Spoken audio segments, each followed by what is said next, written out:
балалар өздерінің бағын берді, біздер күзгі баққа арыладық, иә? Күзгі бақта көкөністермен таныстық. Енді осы көкөністердің бірі, менің қолымда қандай көкөніс тұр балалар? Қарбыз. Осы қарбыз туралы жұмбақ жасырамыз, иә? Қазір енді жаңағы өздеріміз өткен жұмбағымызды қайталайықшы ал.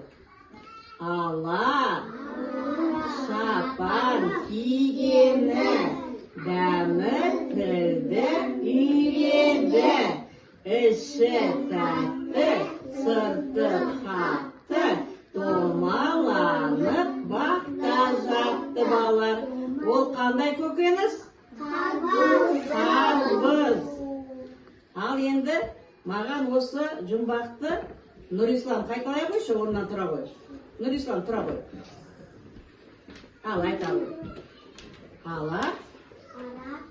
Қат-қатты айта қой. Ара шапан кигені. Дәмі? Тілді? Үйреді. Іші тәтті, сырты қатты. Домаланып бақта. жарайсың.